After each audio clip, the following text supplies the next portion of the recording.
It's undeniable that technology and digitalization has and will continually impact us and wider society, from the way we communicate, the way we learn, and the way we think. You've probably heard of terms such as AI or blockchain before. Sounds complex, right? But they're now playing huge roles in helping us combat current global issues. For instance, COVID-19. We want to go over a technology that we believe will help such a situation: drone technology. But first, we have to understand how serious this pandemic is. As of the 24th of April, there's been over 2.7 million confirmed cases worldwide, with unfortunately over 190,000 deaths. It is such a brutal figure if you think about. It is a disease that is highly infectious that we don't believe current actions such as social distancing, stay at home, and hygienic measures are simply enough. And so we need to question how can we use technology and digitalization to improve this situation. Despite the virus is infectious, there are solutions to help decrease the chance of transmission. An example of that is through drone technology. So what is it really? To put it simple, there are unmanned aerial vehicle systems comprised of two parts. Firstly, the drone vehicle itself. This is what most of us imagine when we hear the term. The second part is the actual computer system.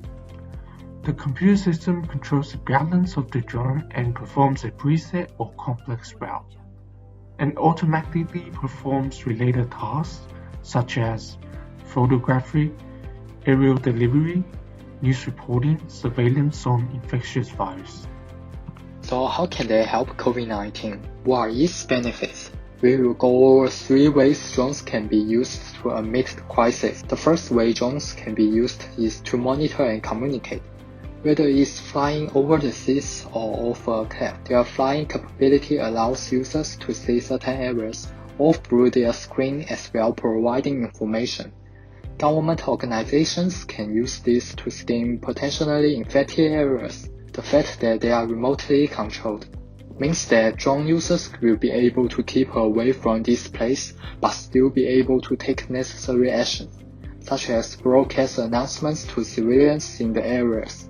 Next up, have you heard that Uber Eats plans to use drones to deliver foods? This leads on the second way drones can be used, and that is to deliver essential supplies. Whether that is for delivering medication, food, or hygienic items, the possibilities are endless. While it does depend on the flexibility and agility of the drone, its capacity to transport during the global pandemic without human contact can really help reduce the spread of the virus and enable safe and timely services for people, and particularly hospitals or areas that are not able to access certain supplies. The fact that other technology devices can be implemented onto drones mean it has the potential to also check and test the temperature of individuals.